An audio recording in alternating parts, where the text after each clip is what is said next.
Good morning, good afternoon, and good evening.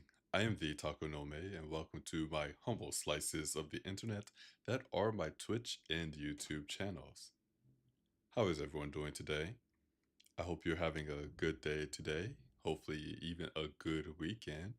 And if that is not the case for you, maybe this reading stream could be a bit of a bright spot to your day. Tonight, we will continue reading Clockwork Twist, Book 9, Home by Emily Thompson. If you're new to the reading stream or perhaps do not know who this author is, allow me the opportunity to read their bio to you. Emily Thompson is a non-binary author and artist originally from Northern California. Although they adore steampunk and all things Victoriana, they also write science fiction and fantasy.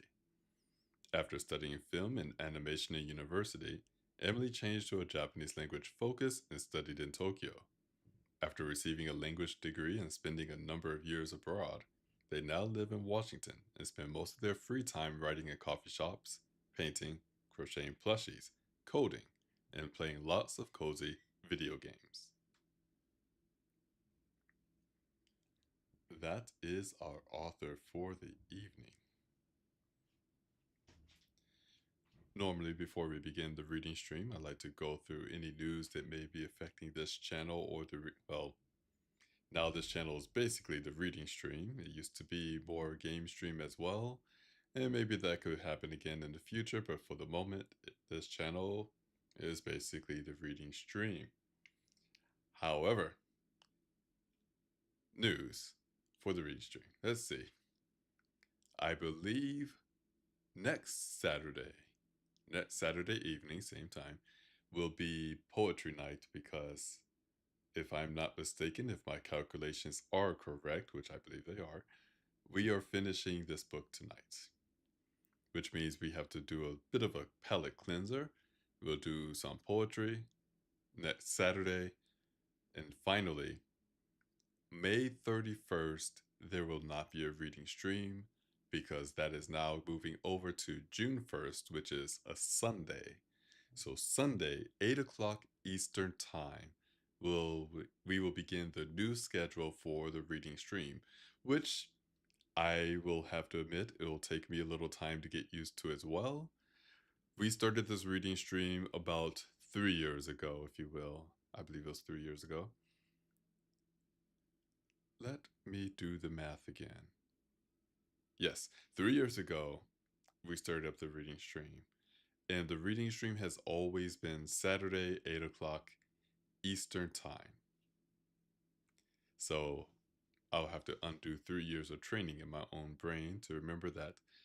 Starting June, remember June 1st, reading streams will not be on Saturdays, they will instead be on Sundays at 8 o'clock Eastern.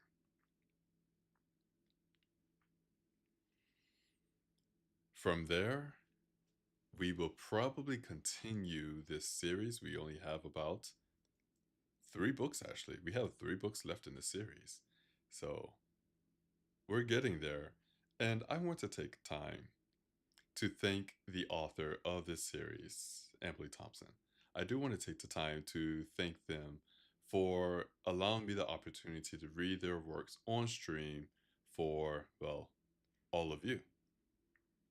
And this is true for all the other authors who allowed me the opportunity to read their stories on stream, including my own book. But it seems a little self-conceited to thank myself for allowing myself to read my own book on my own channel. It was a bit conceited there. But for everyone else, I do want to thank you for allowing me the opportunity to read your book or your story on stream. And if you, dear listener, happen to be an author or know someone who is an author and wouldn't mind having me read their book on stream, send me a message either through Blue Sky or through Twitch or YouTube, however you want to contact me. We can work out details. Now, one thing I've mentioned to another author before, whose book I read on stream, is I do not make money off of doing this. I do not have a way to monetize my reading of stories on stream. I do it because it's a good way to share stories, I believe. So if you happen to be an author or know someone who is an author and wouldn't mind having their story or book read on stream, feel free to give me a message on Blue Sky, on Twitch, or YouTube.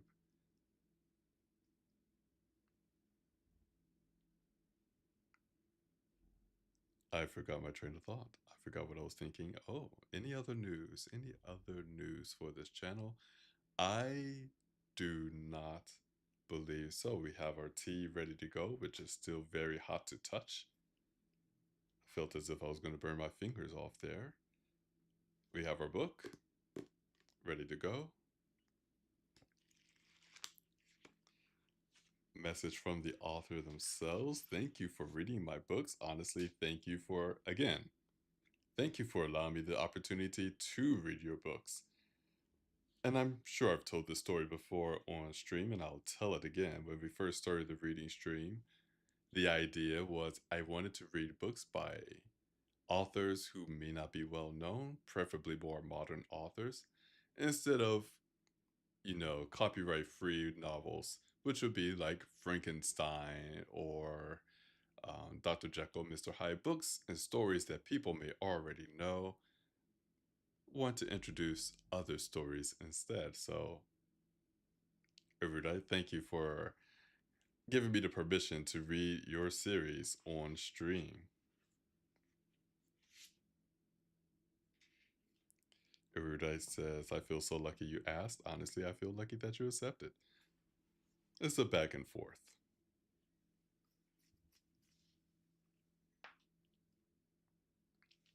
Before we begin tonight's reading, I do want to preface this stream with a slight warning. And it's not about the book, instead it is about my performance tonight.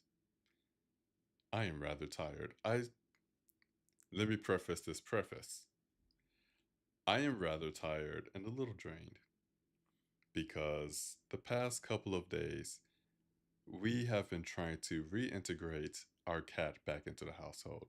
For those who may not know, one of our cats, Appa, decided to escape into the great world beyond the doors about almost 2 weeks ago. And we've been searching for him. We had neighbors, the neighborhood searching for him. And at one point last Monday, someone found him. We saw him. We tried to get him back. He decided he'll stay outside.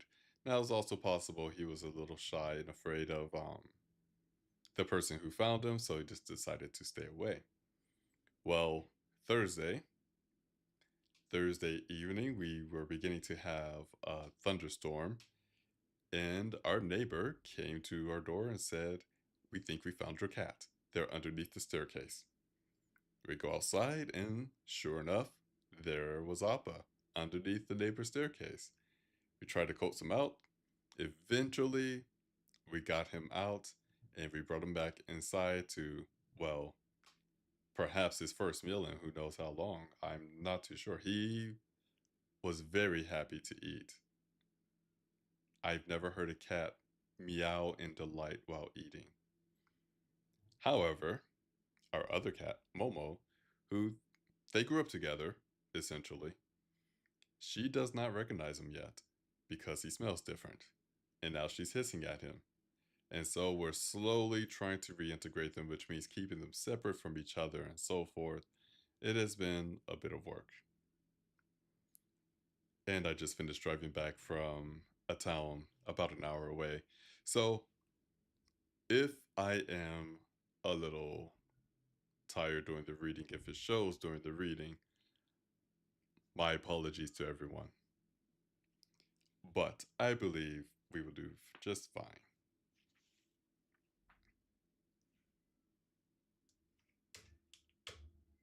Gonna take a little bit of water before we begin.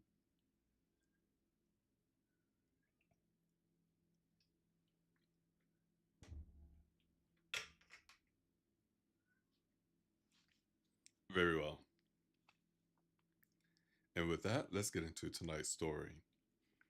This is Clockwork Twist, Book 9, Home by Emily Thompson. We are on page 298. With that, let's begin.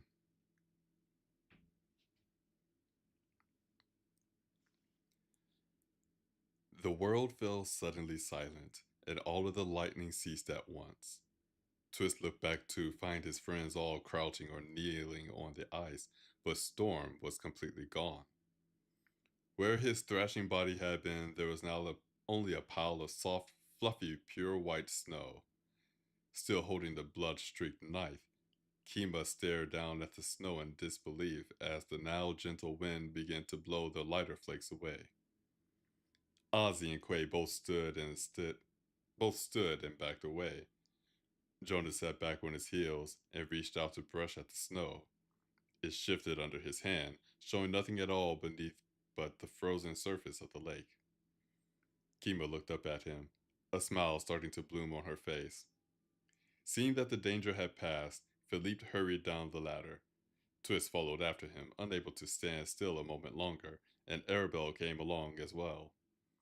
Muir and Pamut stayed on board, but Twist reached the shifting black rocks quickly and rushed to meet the others on the ice. Oh my, I am a little tired. Again, everyone, apologies. Let's reread that paragraph. Seeing that the danger has passed, Philippe hurried down the ladder. Twist followed after him, unable to stand still a moment longer, and Arabelle came along as well. Muir and Pamut stayed on board, but Twist reached the shifting black rocks quickly and rushed to meet the others on the ice. He said he'll kill me if you attacked, Kima was saying to Jonas in the near silence as Twist and the others came closer. And he attacked you anyway. He pissed me off, Jonas replied. Kima gave a short laugh. You're wonderful too. Jonas laughed in reply, the buzzing at Twist's neck releasing into a bright, free, sparkling joy. Is anyone hurt? Philippe asked. Jonas and the others shook their heads. Twist noticed Quay rubbing at his side, but he didn't speak up about it. Having seen them all tumbling expertly, sliding on the ice instead of striking it when they'd been thrown off, Twist was thankful but unsurprised to see that they all looked fine after the battle. Twist headed for Jonas, but Arabelle rushed and met him first. She dropped to her knees beside her brother and wrapped him in her arms. Jonas was startled by this sudden affection, but his surprise turned to a smile as he patted her back. That was scary, Arabelle said, holding him tightly. I'm fine, Jonas said soothingly. Catching his eye over her shoulder, Twist saw nothing but happy, untroubled blue. Twist felt instantly reassured as he felt the gentle pressure of Jonas's sight on his own when their eyes met. Twist watched them, noting that a small part of him wanted to show his relief at Jonas's survival, exactly as Arabelle had, but his pride kept him from doing it right away in front of everyone. Arabelle finally pulled back, seeming calm now. She then turned to look up at Quay. Thank you, she said with obvious difficulty. Storm almost killed you, but you didn't even hesitate to fight for my brother. Quay shrugged, frowning as if feeling suddenly awkward. I told you he wasn't so bad, Jonas said smugly to Arabelle. The sky is clearing, Ozzy mentioned, looking up as the clouds evaporated into the stars. The lake is melting, Philippe added. Twist realized with a start that he was right. The ice under their feet was thinning quickly, and the still warm rocks on the shore were turning the edge of the ice sheet into slush. Noticing that Kima's discarded charm bracelet lay precariously near the softening ice, Twist stepped carefully close and stooped to snatch it up. Arabelle stood quickly, and Quay offered a hand to help Jonas to his feet. Let's not drown, shall we? Quay asked. Jonas took his hand and rose to his feet, and Ozzy smiled when her husband stepped closer to take her hand, but Kima didn't move. Oh, Ozzy gasped, looking at Kima in sudden alarm as she and Philippe stepped closer. Standing a few steps away, Twist saw nothing amiss. What is that? Philippe asked, kneeling down beside Kima. Looking to her as well, Jonas gasped, and Twist felt a ripple of shock at the buzzing at his neck. Oh, Kima muttered, only now seeming to notice something. She touched her right arm with her other hand and hissed with pain. Did that lightning actually hit you? Jonas asked, kneeling before her as well. I thought it missed. Philippe had gently taken her right hand to examine her arm with concern. Stepping closer, Twist finally saw fine, splintered red lines on Kima's exposed right wrist forearm and the right side of her throat. Arabelle gasped as well, seeing the distinct lightning pattern that was now printed on her skin. I felt the pain, and I couldn't see for a second, she told Philippe as he held her wrist to feel for her pulse. It was so loud, too. How do you feel? Philippe asked. I feel kind of funny, Kima admitted, reaching up to her head. My head is buzzing, kind of, and now I feel a little sore. Where? The doctor asked. Everywhere, Kima answered. But I feel alright, really. Just a little funny. Come, let's get you on the ship, Philippe said, moving to help her up. Jonas remained at Kima's side, holding her left arm to let her lean on him as they all headed for the ship. Twist was relieved to see that she seemed to be walking all right, even if her steps looked a bit unsteady. Philippe went first, and Jonas watched as she climbed the short ladder, but she seemed to make the climb just fine. Up on deck, they took her to the cabin, and Philippe closed the door before he examined her. Twist and everyone else on the ship stood in the cramped hallway outside, each of them overcome with concern or curiosity to hear the prognosis. I thought you were all going to die out there on the ice, Zell mentioned darkly, standing near Howell near the door of the deck. I mean, electricity travels through water really well. You should have all been struck by that one bolt alone. I can't understand why you weren't. It wasn't ordinary lightning, Ozzy offered. I couldn't really understand it, and there wasn't time to study it, but I could feel Storm using some magic to control the electricity. It felt like he was placing it intentionally. I've never even heard of magic that strong. Is Mom gonna be alright? Pamut asked softly, still holding Mira's hand. Everyone fell silent, looking to him. Jonas looked down to the boy and put a hand on his shoulder. Your mom is the strongest person I've ever met, Jonas said with perfect confidence. If anyone's going to be all right, she will be all right. Pamuk looked relieved by this, but his concern didn't truly ebb as they all waited for the door to open again. Twist noticed, however, that Arabelle was watching her brother with a thoughtful, quietly amazed expression. Jonas noticed her attention and frowned. What? Arabelle shook her head, glancing down at the hand Jonas still kept on the boy's shoulder. It's just so different now. What are you on about? Jonas grumbled, his unease apparent to everyone. Twist instantly started looking for a distraction. You're sweet again, Arabelle went on, her voice so soft that it hardly sounded like her own. You haven't been sweet for the last 20 years. Howell, Ozzy, and Zell all looked at Jonas with weighty, thoughtful eyes. Even Quay seemed to see what she meant, but Mira, already knowing Jonas's true character nearly as well as Twist did, only smiled softly. Having never known Jonas before, Pamut looked only confused. But under this sudden, probing attention, Twist felt Jonas's discomfort scramble through the buzzing at his neck like a frightened insect. So desperate was Twist to help Jonas and distract everyone away that he was considering breaking into a song an instant before Philippe finally opened the door. Everyone looked to the doctor. Lightning is a tricky beast, Philippe said. But she wasn't killed instantly, and her heart seems to be beating normally. I think your mother was very lucky. he added to Pamut. There may be some lasting effects, but overall she'll be probably just fine.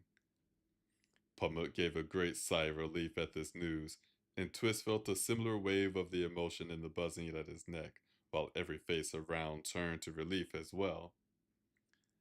Pamut, Kiva called from within her cabin. Philippe stepped aside, and Pamut rushed to her where she sat on the edge of her bed, her clothing obviously hastily put back on, and looking not too much worse for wear. Pamut stopped short, looking at her in clear delight, but Kima reached out and drew him closer and into an embrace. Pamut took this affection gladly.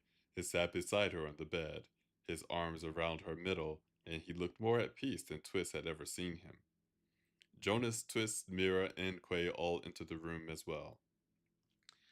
You sure gave us a fright there, Quay said. Sorry, Kiba replied with a shrug. Here, Twist said, holding out the bracelet to her. I'm afraid you'll still need this. We've still got a few enemies after all. Oh, thank you, Kimo said, taking the bracelet and putting it on immediately. She glanced up to Jonas as she did, likely remembering whose blood had given the charm its magic. That was all terrifying to watch, Mira said to Kima. I'm so very glad that you're all right. Twist nodded earnestly. Yes, I was sure we'd lost you. I'm fine, Kima replied, almost bashfully. Really? The doctor said so. You're amazing, is what you are, Jonas countered, shaking his head. Kima's smile turned warmer at this as she looked back to him. Are those marks going to heal all right? Twist asked Philippe, noticing that he'd done nothing to bandage them and didn't seem inclined to. In fact, Kima's sleeve was rolled up higher, past her elbow now, to reveal that the marks seemed to travel, unbroken, all the way up her arm and throat, nearly to her jaw. They're inside her skin like a tattoo, Philippe answered from the doorway. They might fade over time, or they might be permanent. I'm not really sure. People don't usually just get partially struck by lightning. At least, not that I've ever seen. Let's hope it's not permanent, Jonas said. Kima looked up to him in surprise, along with many of the others. Twist noted the brilliant blue in Jonas's eyes and the smooth warmth in the buzzing at his neck. Come on, you survived the wrath of Zeus, and you got the scars to prove it, Jonas declared. How awesome is that? Not everyone you meet is going to instantly know just how adventurous and amazing your life is with one look. Hell, I wish I had a scar like that. Kiba looked at her own arm as if in a new light, turning to see the lightning marks drawn on her skin. When you say it like that, I'm just glad everyone's all right, Arabelle said. Well, you should at least get some rest, Philippe said to Kima. I'll check on you a bit later. Thanks, Kima said as he turned to leave the room. Come on, all of you, give the moments of peace and quiet now, Philippe said, ushering everyone away. Being the furthest inside the room, Jonas and Twist had to wait for the others to move off. Pamut released his hold on Kima and began to follow them, but she took his hand and stopped him. Stay with me, please, she said gently to him. Pamut seemed confused by her reasoning but nodded and sat beside her again. Kima then looked up to Jonas with a gleam of victory in her dark eyes. We did it, she said, her voice purring with satisfaction. Twist felt warm content fill the buzzing at his neck when Jonas smiled back to her. Kima held out a hand to him, and Jonas stepped closer to take it. Storm has paid for what he did to us, she added with conviction. My son is safe and sound, she added, with her other arm around him. And I still have you and our crew to fight beside me. No matter what visions of the future attack you now, we're going to be just fine. While Jonas stared back at her in naked wonder, Twist felt every last thread of his friend's spirit fall neatly and perfectly into place. Twist heard her true meaning as clearly as he knew that Jonas had. She not only still refused to blame Jonas for having the vision that had made her son a target, but she had also given him her faith for the foreseeable future. She held no grudge at all, giving Jonas no choice but to forgive himself. Twist was so amazed by this subtle moment that he didn't notice that the crowd in his way had gone. Mira silently took his hand, and her emotions just as warm as Jonas's. She nodded at the empty doorway and pulled him through, a knowing gleam in her eye when she glanced back at Jonas, Kima, and Pamut. Twist went with her, leaving them alone without a word. After all they suffered, Jonas and Kima deserved every bit of a peace that they could give each other.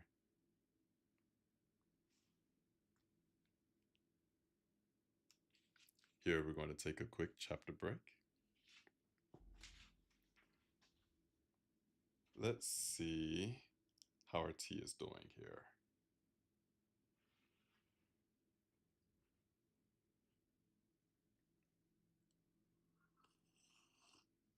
Hmm. Wow. This tea may end up becoming my favorite one after all. But I will talk about this tea in a moment. Not quite yet. But while we wait for me to talk about this delicious tea, everyone, thank you for joining this reading stream.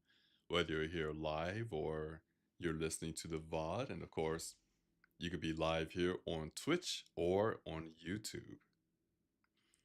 And as I always say, at least I hope I always say, I do appreciate you all coming for the story. Hope you're enjoying the story as well as the reading of this story.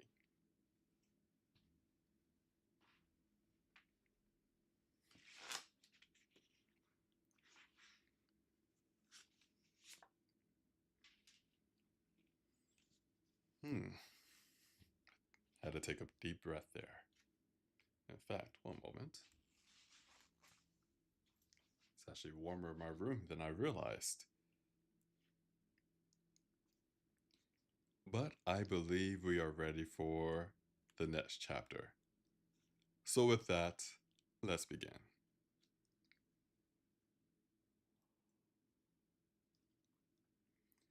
The course was set for the Vabana without delay.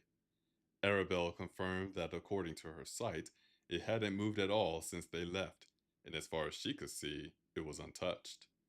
Mira offered tea, and most everyone accepted. Kima and Pummet remained in their cabin after Jonas left them. Jonas's spirit now more at ease than Twist had seen it since the lovely bathhouse in Nassau. But everyone else had crowded into the kitchen. As Arabelle, Zell, Mira all chatted about tea and biscuits, Twist suddenly noticed that Howl hadn't said a single word since the battle with Storm. He sat silently now at the table with Jonas, Ozzy, Philippe, Zell, and Quay, while Twist stood near the windows and Arabelle helped Mira with the tea. The simple fact that Howl and Quay were sitting together at the same table and not in the middle of a shouting match seemed very odd indeed. Quay wasn't paying the other man any mind at all, instead idly watching the women busy about with the teacups. When the tea was ready, Mira handed Twist a cup first, with Arabelle serving the others. Arabelle handed the teacup to Quay and paused. The rest of the room fell silent. Arabelle sat down in the only empty chair, which stood between Quay and Jonas at the table, and looked to Quay with decision. Quay watched her with obvious anxiety, but he held his ground. "What was my mom like a girl?" she asked him, her tone measured. Howell looked up at her, fear flashing in his eyes.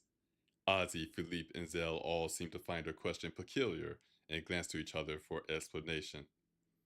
Mira, untroubled, continued to serve the others silently. She, Jonas, and Twist all understood.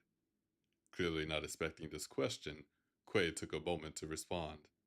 He took a deep breath, his expression calming into a soft look of nostalgia. "She sang all the time," Quay answered finally. "Morning to night. She used to sing to me when I couldn't sleep." Arabelle blinked quickly. I remember her singing. I don't remember much at all about her, but I remember her voice. It was just as beautiful as she was, Quay offered, his eyes already full of his own memories. And she was stubborn, too, he added, smiling wider. Howell stood from his chair and walked out of the room without a word. The others watched him and then glanced at each other. Give him some time, Philippe said softly. Jonas breathed a curse and stood up. That's not going to help. He looked at Twist with a sigh and gray eyes. Please come with me. I hardly know the man, Twist balked, startled. You don't have to say anything, Jonas said, shaking his head. I just don't want to go alone. Arabelle made a shocked sound, looking at her brother.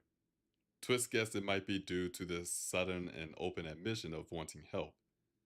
Jonas frowned at her, but then went on, undaunted. Someone bloody should go talk to him, he said pointedly to Philippe, or he'll just stew forever. I got a few things to say to him. Arabelle's tone was sour. Please, Jonas said, putting a gentle hand on her shoulder. Trust me, you'll get to give him a piece of your mind, but first, we got to get him to the point where he won't lash out like a wounded bear. Contrary to Twist's expectations, Arabelle watched her brother thoughtfully and then nodded. All right. Twist saw a flash of surprise on Jonas's face at her easy acceptance, but Jonas made no reply. He glanced meaningfully at Twist, who reluctantly handed his teacup back to Mira and followed him out of the room. Out on the deck, as the airship glided between a sky full of stars and the Black Sea, lit only by the crescent moon, Howell stood staring into the darkness. His arms were crossed and his posture looked dangerously tight as Jonas stepped forward with purpose. Twist drifted behind him, still unsure what he was meant to do. Howell didn't turn when Jonas stopped beside him. His expression was filled with seething and silent hate as he looked at his nephew. How bloody could you? Howell growled at him, unmoving. She never needed to know. Neither did you. And didn't he tell you that it was his fault that your mom and dad aren't here? Jonas remained still, his eyes glowing softly gray in the dim. The buzzing at Twist's neck, however, was murmuring with anxiety. Twist suddenly realized why Jonas had asked him to come. He closed his eyes, taking a long, silent, soothing breath to calm his own heart. If Twist was calm, the buzzing in Jonas's neck would be just as calm and soothing as well. Actually, Jonas said calmly, neither you nor Adair are to blame. Me? Howell balked, his anger rising sharply. It's my fault, Jonas said louder, but his tone still steady. Twist opened his eyes. Howell paused, surprised and confused. Twist could only believe that after all this, Jonas still blamed himself. He nearly spoke up, but what more could he say? What more could anyone say? Jonas took a breath to gather his words, and when he said them, they came out smooth. The fairies couldn't find me, but they knew when I was born. They found every child that had been born on the same day as I was and set fire to their homes in the middle of the night. The summer fays started the fire. They murdered my parents. They killed loads of other innocent people as well, just trying to kill me. But you and Dare both saved my life. Howell's anger drained slowly out of him, leaving behind nothing but cold sorrow. If you hadn't had a reason to leave, Jonas went on, you would have gone to bed with the rest of us. You would have been killed the same as my parents. But you weren't there. You were out, beating up Adair. You came back just in time to save me and Ara. I couldn't save my brother, Howell said, his tone now hollow. If I let him face the pirate instead of taking his place, he would have been the one to save you. Maybe not, Jonas answered. Maybe Adair would have gotten the better of him. Maybe they've stayed out fighting at each other until sunup. I remember. You were always stronger than Dad, and you were strong enough to get me and Ara out of the house.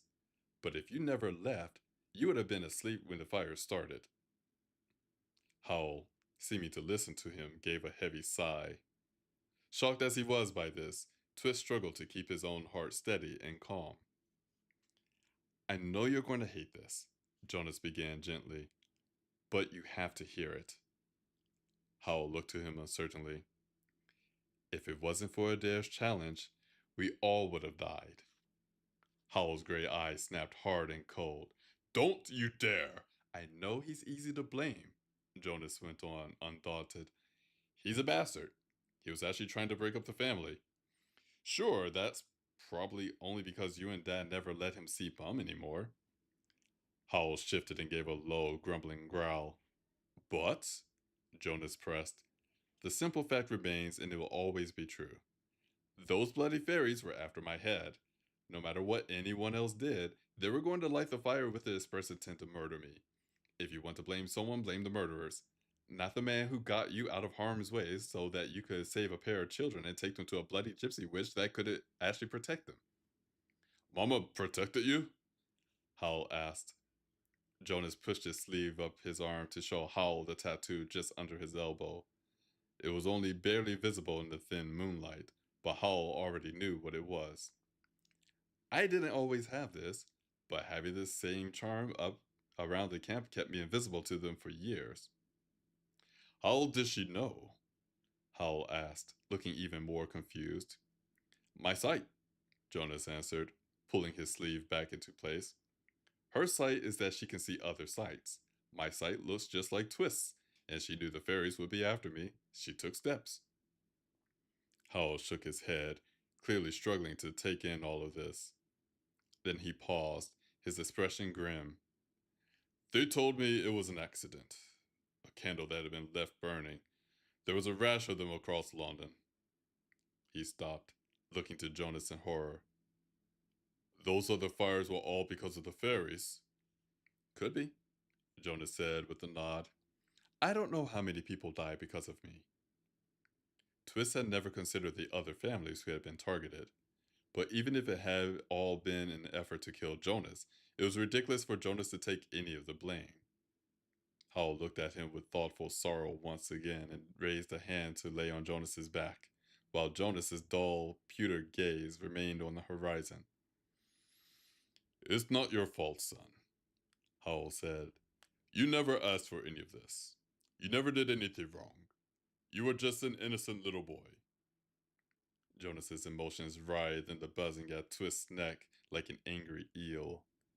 Twist closed his eyes again and tried to focus on his own breath. I really don't have that much family left, Jonas said, his tone strong despite his spirit. Sure, Mama's family is close, and Ozzy, Philippe, and Zale may as well be family, but they're not blood. All I've really got is my sister and two uncles.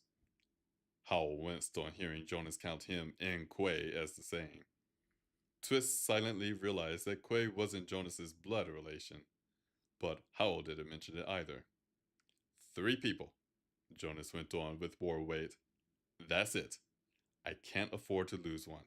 Neither can Ara, neither can you, and holy hell, he knew Mom. If he knew her parents. Aaron and I have no information about Mom's side of the family at all, but he was bloody there. Howell stared grimly at the deck. He didn't, however, argue with Jonas. I'm not asking you to invite him to Christmas dinner, Jonas pressed, his tone calm again. All I need is for you to stop this feud. Will he stop? Howell asked sourly. He might if you did, Jonas answered. Adair can hold a grudge like no man I ever seen. Except for you. Cut that out, Howell grumbled, taking his hand back from Jonas. But he's not actually a heartless brute. And if you really can't bear to spend a day in the man's presence, then at least let Ara get to know him like I did. She's got just as little family as I do, and she's codependent. Howell gave a startled laugh at the sudden joke. Twist instantly realized the trick Jonas so often employed to lighten a heavy mood with an offhand joke. I mean, talk about clingy, Jonas said with a comically exaggerated grimace. Don't badmouth your sister, Howell said half-heartedly. You've only got the one. Jonas fell quiet. Howell gave another sigh. We're never going to be friends. You don't have to be, Jonas answered. Family isn't easy. Why do you think I keep leaving every chance I get? Howell chuckled again, nodding. You're not usually so pleasant yourself, John. But I was right, he added, looking at Jonas thoughtfully. I'm not sure what happened, but you've changed drastically. I never would have thought you would be the one to try to talk sense to me. Jonas glanced back at him. Is it working? Howell smiled and patted him on the back. A bit. Relief murmured cautiously through the buzzing at Twist's neck. Jonas took a breath before nodding at the door to the off cabins. Our tea's going cold. I'm going back in. Are you coming? Howell didn't answer at first, but then he seemed to brace himself, standing up straighter and nodded. Sure. Jonas said nothing else as he headed for the door, and Howell went with him. Twist followed behind his friend, releasing his hold on his own emotions now that the danger had passed. Oh, Howell said when he held the door to the off cabins open for Jonas and Twist followed behind him. Sorry, I didn't see you, Howell said to Twist, looking embarrassed to realize he had an audience. Oh, well, Twist muttered uselessly, stopping on the threshold and suddenly embarrassed as well. Jonas leaned back to take Twist's arm and pulled him into the hallway between the cabins. The fog and the touch billowed swiftly into the edges of Twist's mind, feeling cool, calm, and happy. I asked him to come with me in case you started throwing punches and I needed backup. Howell chuckled again. That was probably a good idea. Jonas didn't let go of Twist's hand as they went down the stairs, but he did flash Twist an emerald glance that looked like pure gratitude. Twist smiled back, nodding in reply. When they all entered the room together, Quay and Arabelle were giggling, while most of the others watched them with pleasant expressions. And then, Quay went on, struggling to speak through his laughter, your grandfather walked in, and Hallie sat on top of the carpet and tried to look casual. But of course, the turtle wasn't going to stand for that, and she went off around the room like she was riding a very lumpy carpet, he said with appropriate gestures. Arabelle, Mira, and Zell laughed at the mental image, and Ozzy and Philippe both chuckled. Quay shook his head, smiling, but his expression chilled when he glanced up and saw that Howell had returned with Twist and Jonas. What did I miss? Jonas asked Arabelle. Oh, she answered, waving him closer. Adair was just telling me of a time he and Mom tried to catch a sea turtle that was bigger than either of them. We did catch it, though, Adair shot in. For a little while, anyway. But your grandfather didn't let us keep it. Arabelle giggled at him again and looked back to her brother as Jonas retook his seat beside her. Do you remember when you and I tried to catch a pet? Jonas looked toward her questioningly while Howell quietly retook his seat. Ozzy, Philippe, and Zell all watched their captain as if he might explode at any minute, but Arabelle seemed pleased to ignore him completely. Twist retook his place leaning against the window sill, and Mira gave him back his teacup. Mira looked at Twist curiously, so Twist offered her a reassuring nod. Content with this, Mira looked back to the others. We must have been 5 or younger, Arabelle was saying to Jonas. And we caught this rodent in our garden in a box. Oh, Jonas gasped. Good heavens, I forgot all about that. Wasn't it a squirrel? Whatever it was huge, Arabelle said, starting to laugh again, as she held her hands out to indicate the size of the beast. Jonas grinned at her, missing her eyes. Well, we were a lot smaller at the time. Everything looks huge when you're 5. But Mom and Dad didn't let us keep it either. And here Mom was, doing the same thing with the turtle. My brother tried it too, Quay said. But Ben tried to catch a monkey, and let me tell you, that was a mess, he added with a chuckle.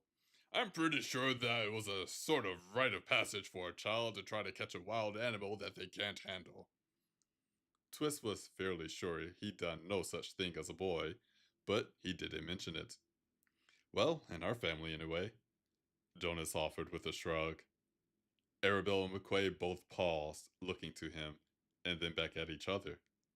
Twist glanced at Howell to see his eyes full of thoughts. Arabelle put her smile back on and looked to Quay, asking how many children had lived on the pirate ship that Quay and her mother had grown up, grown up aboard. Apparently, it was only Quay, his older brother, and Jonas's mother, but the conversation swiftly turned to Arabelle's grandfather and Quay's father, and why they even thought it reasonable to bring their own young children along pirating. Howell never spoke up and was never asked to speak. Twist caught him watching Arabelle and Jonas thoughtfully as they gleaned details of their heritage through answers and anecdotes, finally seeming to see the value of it. Quay seemed to hold nothing back. He spoke easily with Arabelle more often than not. Whenever they did find themselves across an ideological divide, they both went cautiously and carefully, each tiptoeing away from the conflict. Jonas helped in this every time, either bridging the gap with offhand wisdom or distracting them both with another question. Although they had been enemies for years, Arabelle and Quay now seemed to be growing slowly more comfortable with each other. Twist had always suspected that part of Arabelle's hatred of Quay was due to the fact that Jonas had left her to join his crew. But now her brother sat calmly at her side, eagerly joining in with with her discoveries. Twist was also pleased to see warmth in Quay as he gave them all he could. As easy it was for Quay to play the villain, his true colors glowed like a beacon when he spoke of Jonas's mother and his happy childhood days with her. And hearing stories about her as a girl, Twist could start to see how much Jonas took after his mother, just as Quay had always seen. The rest of the Vimana's crew remained bemused by this entire experience long into the night. Their own war with Quay seemed to drop the moment Arabelle and Howell stopped fighting him. Recalling being attacked by himself by Quay's crew, Twist was surprised to find that he held no animosity toward him either. After all, how could he truly hate Quay? The man was Jonas's uncle, after all.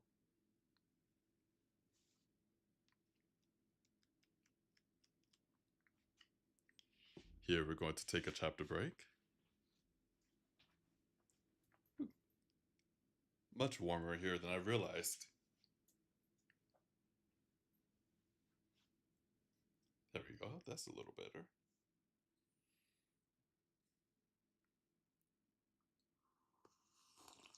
Mm. Oh, that almost went down the wrong way, but this tea, I believe it may be taking first place as far as my favorite teas. I didn't think it was possible, but I think this tea might be my first place tea now. Mm. What tea am I drinking? You may be asking yourself. Well, tonight, I'm drinking one of my favorite teas that I just mentioned will probably become my favorite now. It is called Anansi's Web. I've talked about this tea on the stream before because I do think it's delicious with a nice kick. But the ingredients for this tea are apple, squash, ginger, chicory roots, and red chili flake. And where can you find delicious teas such as this? Well, there's a tea shop in Seattle, Washington that we all know and love. And if you don't know and love them, you will very soon. Called Friday Afternoon to Tea Shop in Seattle, Washington. That is right. It is time for our not sponsored. I promise this is a sponsorship or bribery, but it seems like a sponsorship, not a sponsorship. That's not a sponsorship. From Friday Afternoon. Now, if you go to their website, www.fridaytea.com, you'll find a wide variety of teas that I'm pretty sure will tickle your fancy. Tonight, allow me the opportunity to tell you about this tea. It's called Quiet the Mind, not The Quiet Mind. Gotta move the words around a little bit, but Quiet the Mind. This blend is part of the new Apothecary Medicinals, and oh, it looks like it's available year round. Well, the description of this tea, Quiet the Mind, goes as follows. A calming decaf blend to assist mental relaxation. Excellent for meditation and stress relief. And there's a special note here. As with all supplements, this is not meant to replace medical treatment or treat any particular disease. Please discuss your options with your doctor.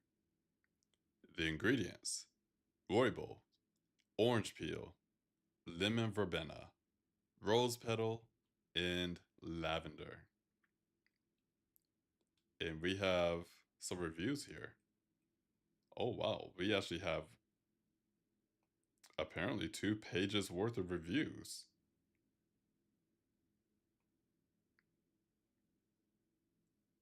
All but one 5 stars. The one that wasn't 5 stars is a 4 star, which looks like we're going to read that one as well. But let's go through some of these reviews. 5 stars from February of this year. They say, good for the brain. We all know how it goes: racing thoughts, anxiety, wondering how the dumpster fire of the current state of the world will continue. This tea won't fix it, but it'll help. Another review from this year, February, another 5 stars. Great evening option. Another great option for chill evening vibes. A great alternative to the very effective sleepy time blend. And the 4 star person wrote, I've only drank 1 cup of this, but I liked it so far. Okay. Another 5 star from last year. I forgot to mention the 4 star is from July 2024. This review is from June 2024. That's 5 stars. Really good at bedtime. I've been drinking a cup of this tea before bed most nights, and it's calming and soothing. I really like the flavor too. And the last 5 stars on this page is from April of 2024. Delicious tea. Really nice, calming herbal tea. And there you have it. You have a lot of people who do enjoy this tea.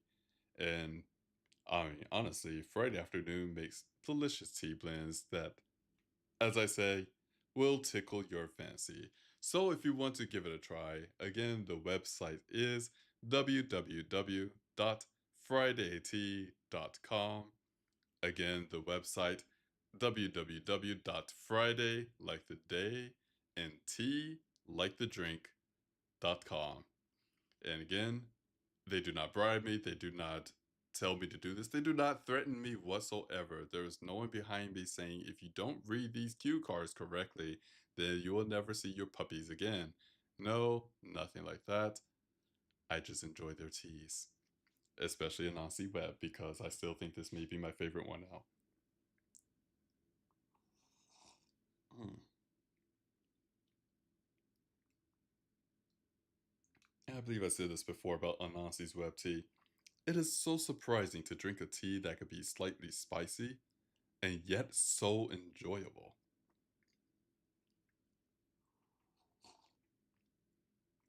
Mm.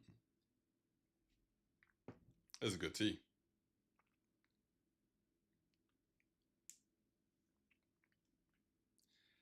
Before we go back into the story, I want to thank you all for joining this reading stream, whether you're here live on Twitch or YouTube, or you're listening to the VOD. I appreciate all the support that these channels receive, whether you are a follower or subscriber. If you just listen in the background, tell friends, family, so on and so forth. Again, I do this as a hobby, and I feel very appreciative that so many people take the time out of their evening or day, if you're listening to the VOD, just to listen to me read a book. So I do hope you're enjoying the story as well as the reading of this story. I personally could definitely say that I am enjoying the story. For those who may not know, this is my first time going through this book. So as you're learning things about this story, so am I. We are learning together.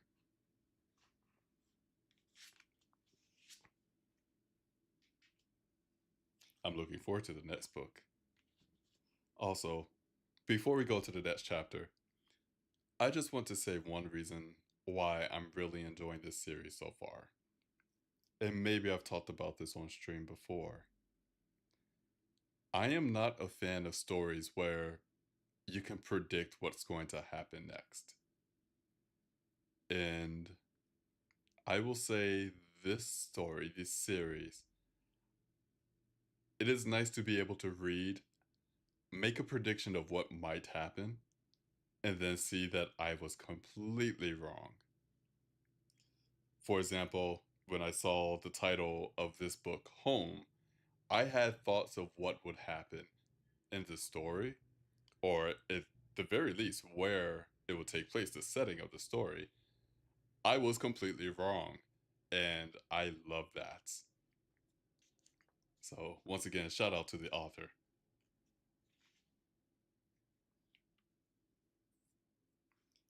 And with that, I believe we are ready for our next chapter. So, with that, let's begin.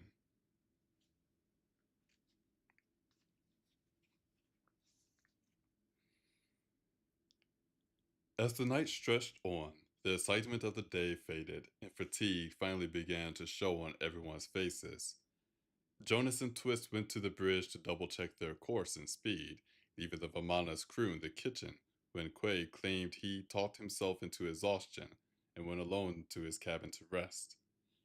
Returning to the glass covered deck, Twist noticed with mild surprise that the bag of things he had collected from the Vamana still lay where he dropped it, near the door to one side of the railing in glass.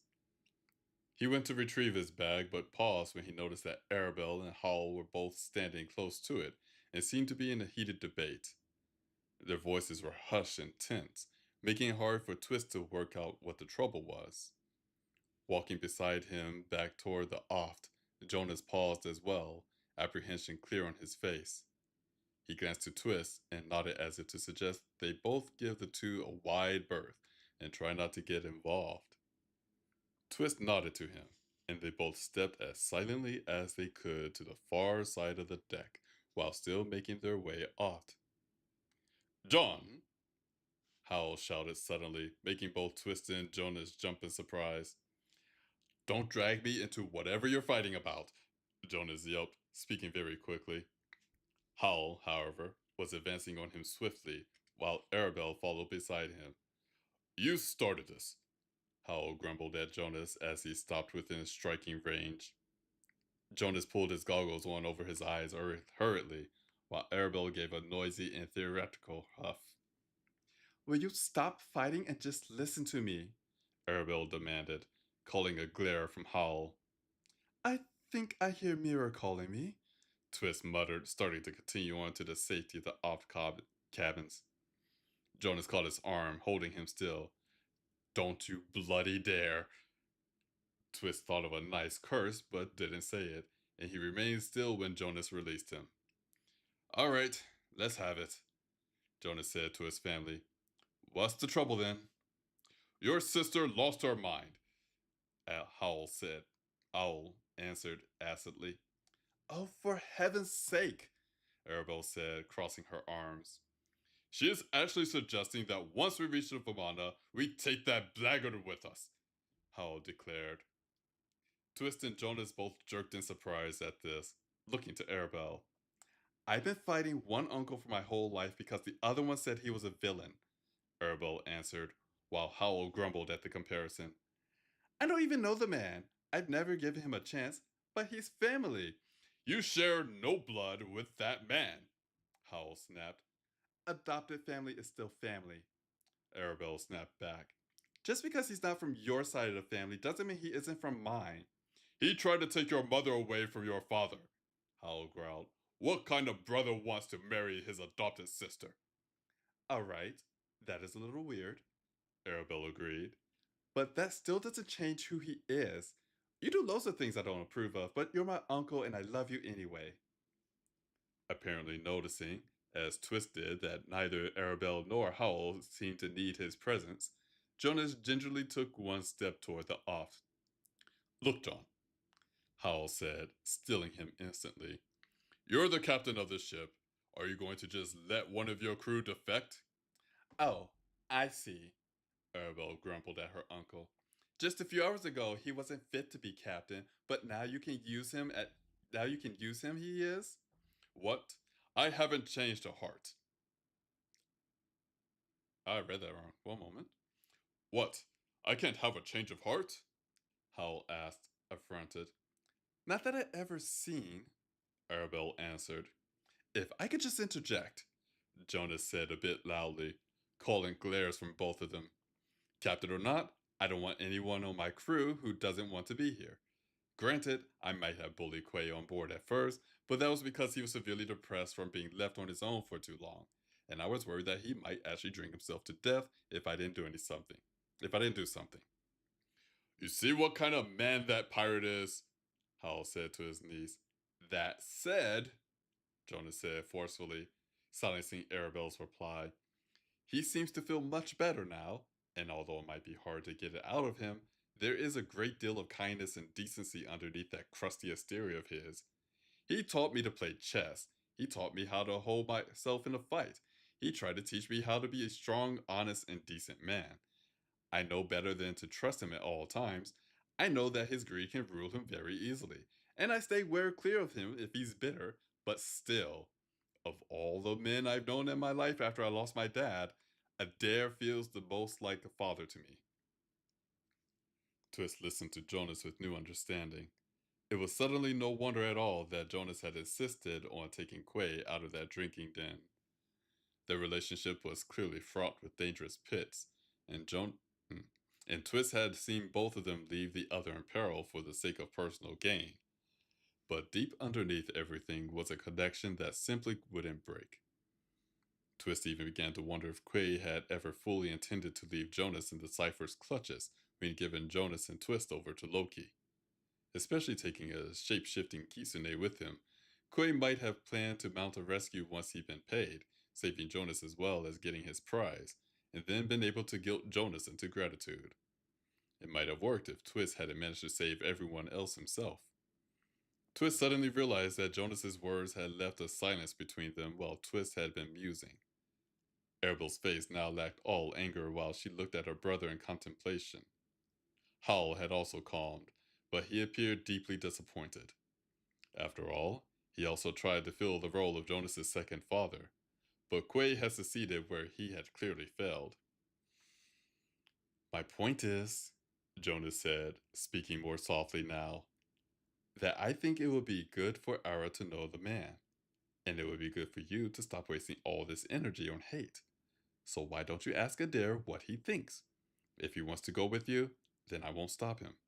If he doesn't, Jonas paused with a heavy breath as if his next words were difficult to say. Then, Ara, you can stay with us. Arabelle and Twist both gasped while terror flashed across Howell's face.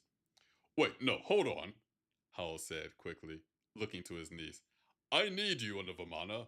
It's hard enough without John. No one knows the rigging like you do. Your sight is our main source of profit. Arabelle's expression turned to suspicion.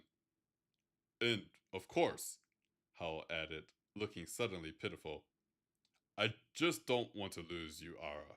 I love you. I'd miss you terribly. You and John are the only family I have. Please don't go away too. Twist was stunned by the sudden, complete honesty he heard in the man's voice. It hardly sounded like him at all. Arabelle's suspicion faded at these words, and she reached out to embrace her uncle. Howell, looking just as relieved as Jonas did, wrapped his arms around her. All right, Howell said, still holding Arabelle.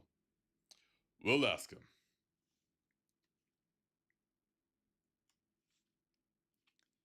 Here we're going to take another quick break.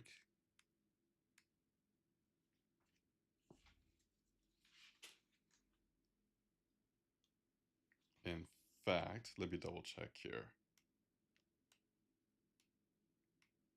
Okay.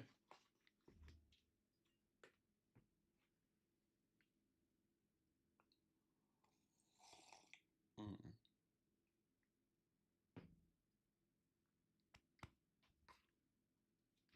Once again, I want to thank you all for joining this reading stream, whether you're here live in chat or just on Twitch and YouTube, or you're listening to the VOD.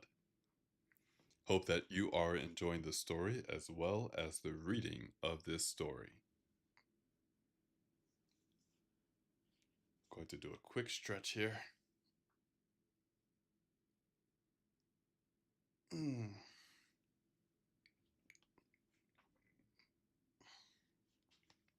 There we are.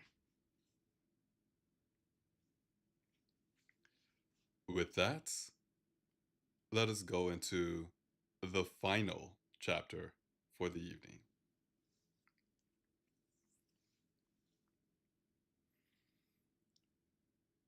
To everyone's surprise, Quay's most of all, the pirate gathered his things and ready to depart as the Vamana came into view. While Jonas brought the Icarus in close and Twist stopped the ship right alongside the Vamana, everyone else stood on the deck, watching the Vamana draw near. Howell and his crew looked it over carefully, but aside from some leaves drifting over the open deck, the ship appeared to be just as they left it. By the time Twist and Jonas left the bridge and came to join the others, Kima and Arabelle had already opened the hatch-like door at the Icarus's side and were tethering the two airships together with rope. The chill in the late night air struck Twist and made him shiver. The Icarus remained forever cozy thanks to her belly full of hot air and the always burning engines. He almost felt sorry for the Vamana's crew having to leave the comfort of his own ship for a cold one. Twist noticed that Kima seemed to be quite alright, and she showed no sign of any ill effects from her brush with the lightning. Jonas joined Quay where he stood apart from the others, watching Arabelle swing across the 5-foot gap to her own ship, and then began to scoot the gangway out to Kima and Howell, who had moved to help her. Twist followed beside him out of pure curiosity, and Mira slipped silently to his side.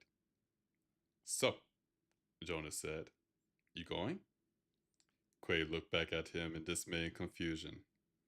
I think I am. You're not sure? Jonas asked, grinning. Howell Davis just asked me to join his crew. Quay replied. I'm not sure of anything right now. I might be dreaming. I'm probably dreaming. Jonas chuckled. Well, we'll miss your help on board, but I understand. You didn't put this idea into their heads as some strange attempt to torture, did you? Quay asked him suspiciously. No, I did not, Jonas answered flatly. I assure you, Ara came up with it herself. Oh, I see, Quay said, looking to her across the gap. That makes much more sense. It's still very odd, of course. Well, if it's so confusing, then why did you agree? Jonas asked. Because, Quay said, before his words drifted off. He shook his head. Howell asked me. The man who hates me more than anyone else on the planet asked me to join his crew. He gave me excuses about my being a capable aeronaut with years of experience, and that after being so frequently attacked recently, they could use another strong hand. But I knew that he would only ever ask me if he was desperate. I knew there was something pushing him to invite me along.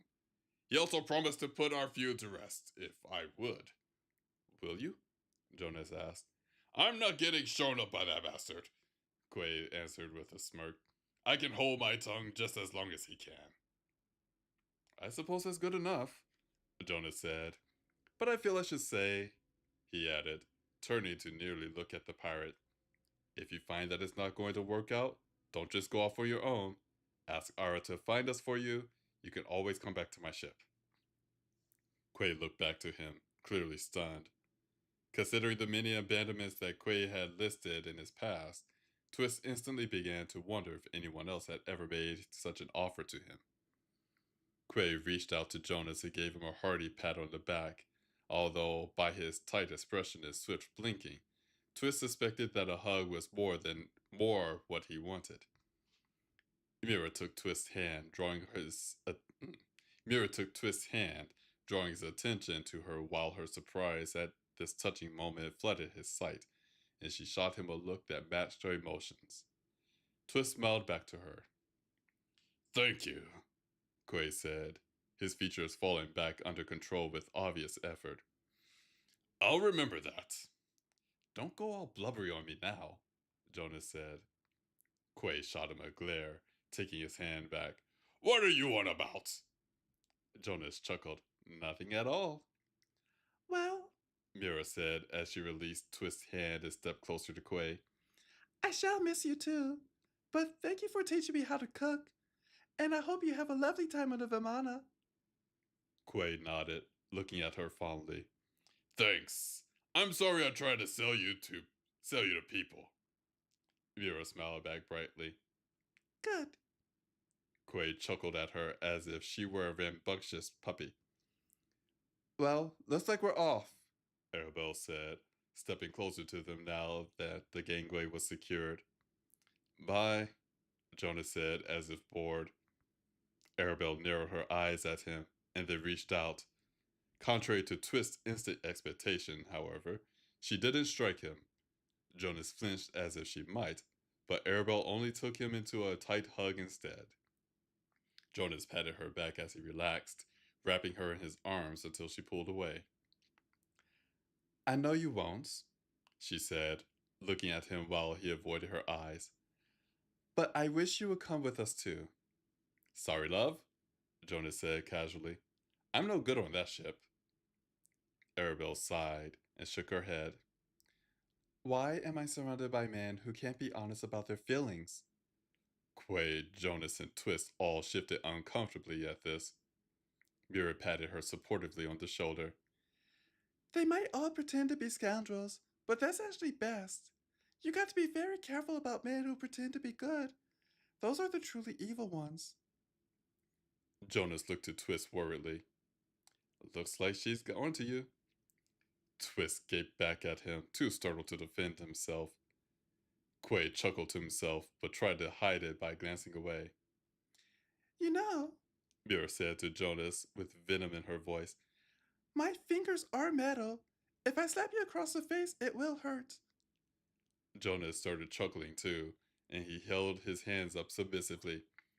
Someone had to make a joke on that. I couldn't help it. I'm weak. Mira crossed her arms and shot him a last warning look. See? She asked Arabelle. You really don't want this one to come along?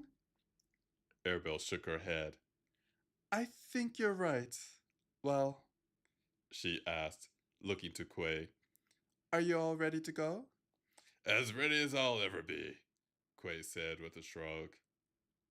Ozzy, Philippe, and Zell turned to them to say goodbye before crossing to their ship one at a time. Mira hugged them all, offering sweetness and sorrow to see them go. Jonas and Twist offered farewells as well, though not nearly as emotionally as Mira did. Even Palmut appeared at some point to wave back to them.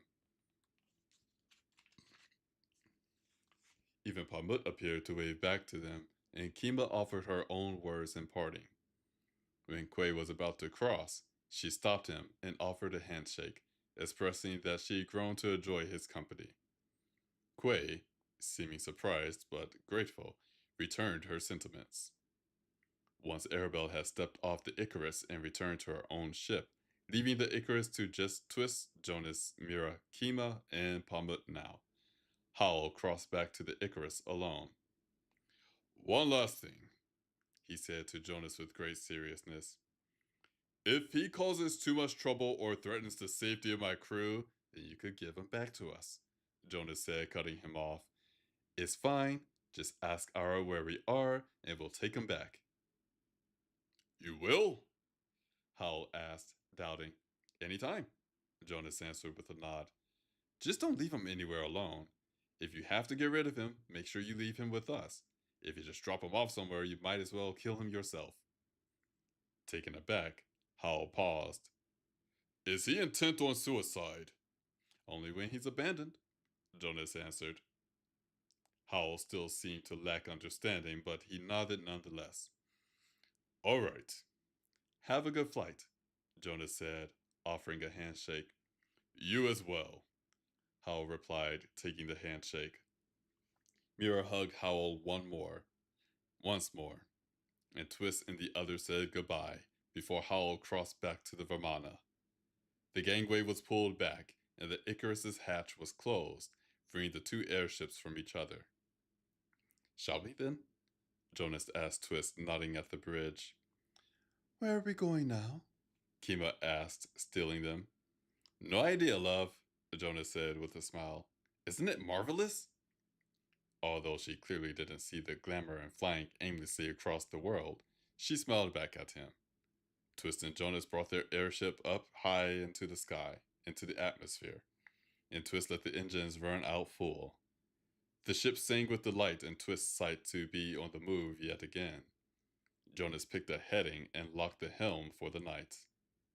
We'll pick somewhere to go tomorrow, he said to Twist as they left the bridge. Twist nodded at this plan as they walked together, and he savored the calm and comfort he felt in the buzzing at his neck. Now that his family was nowhere in sight, Jonas was finally at ease.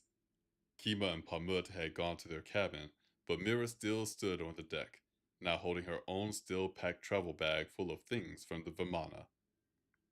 Oh, we never put our things away, Twist remarked, stooping to pick up his bag as well. I just keep forgetting. I did hours ago, Jonas said, surprised. Come along, dear, Mira said, taking Twist's hand.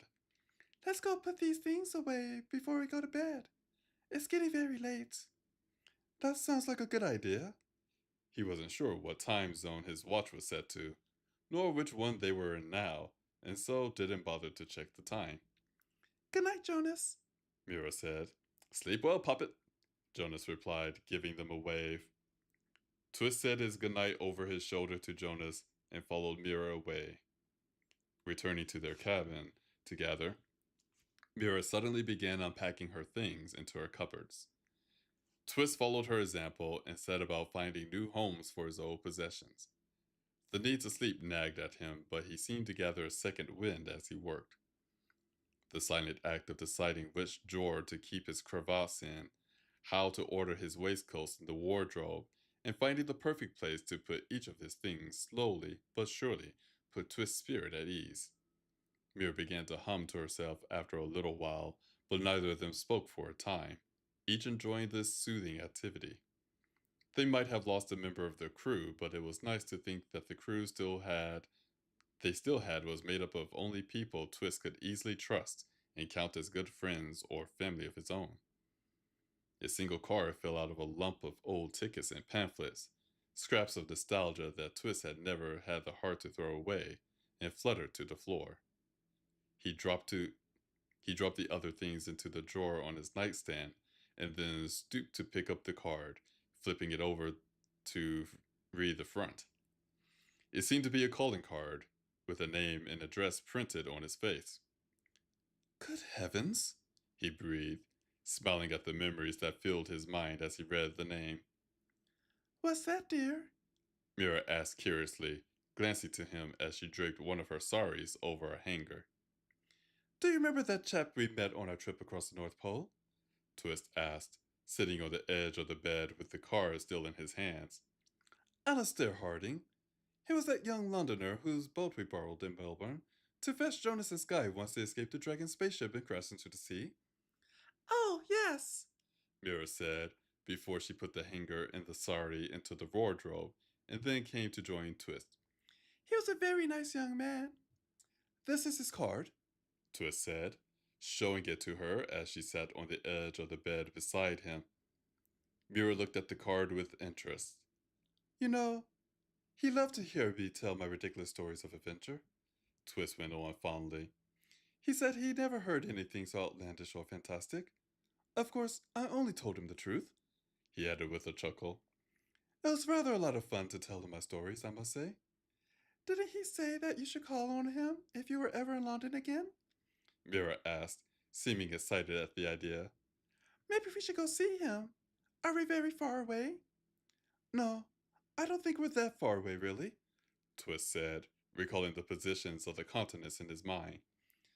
I don't know which way we're going right now, but with this ship, I'm sure we could get to London swiftly from just about anywhere. Oh, I think it would be excellent fun to go and visit Alistair, Mira said.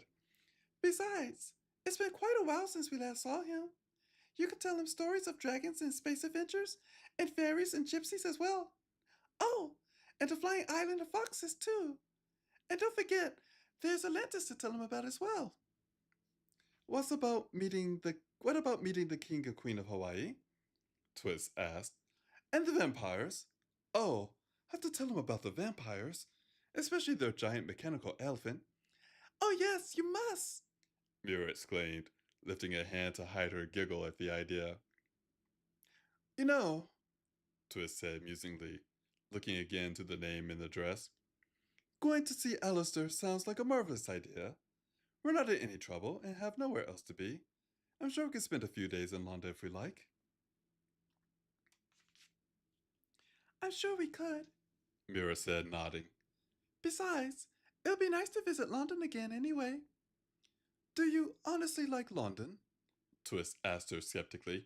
Of course I do, Mira said, nearly pouting in response. It's a lovely city. It's a sooty city, Twist countered. It's your home for most of your life, Mira protested. Don't you like it anymore? Twist shrugged and looked at the cabin around them. Everything he owned was now inside this room or left and forgotten in his old clock shop in London. He only slept a few nights in the bed he now sat on with Mira, and the walls around him still felt cold and clean of all memory.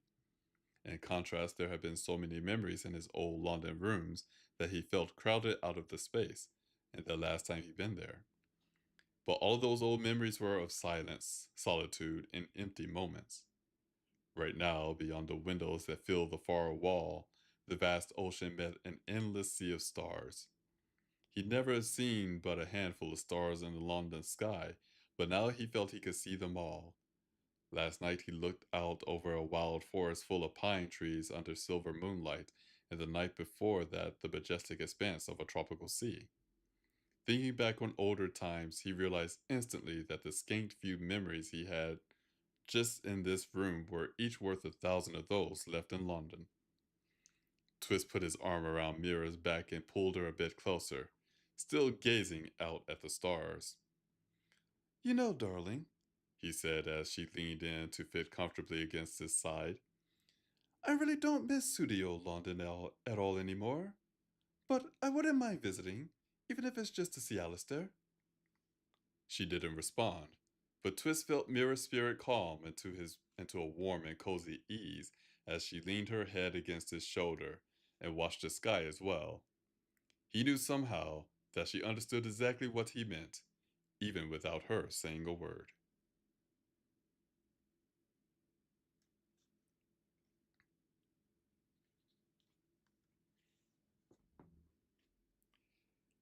Everyone, that is the end of Clockwork Twist, Book 9, Home, by Emily Thompson. For everyone who has listened to the story today, thank you for listening to the story. Hope you enjoy the reading as well as, well, the story itself. For those who have stuck around for the entire book, thank you as well. I know that it's not necessarily easy to do, but I want to thank you as well. And for those few who may have been with the book from the very beginning of the reading stream, well, besides the author and myself, thank you. Thank you so much for joining this adventure thus far. And another domo arigato to Journey of the Bookworm. Hello. Thank you for the follow. I hope you also enjoyed this stream as well as the reading of this story.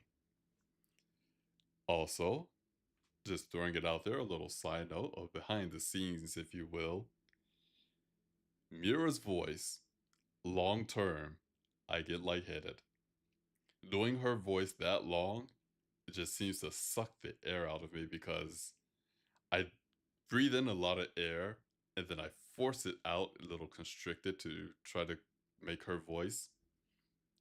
And I lose air very quickly doing her dialogue for more than two sentences. But we power through nevertheless. So, again, next Saturday, we will have Poetry Night. We're going to continue reading a compilation of echoes, which I think we are getting close to the end of that. I'm not certain. And starting June So June 1st, the reading stream will move from Saturday evening at 8 p.m. to Sunday evening, same time, 8 p.m. Eastern Time.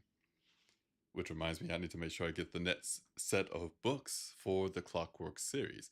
And again, if you happen to have a book that is one of your own, or a story that is your own story, and you would like to have it read on this reading stream, feel free to leave me a message either on Blue Sky, on Twitch, or YouTube, and we could talk out the details and whatnot.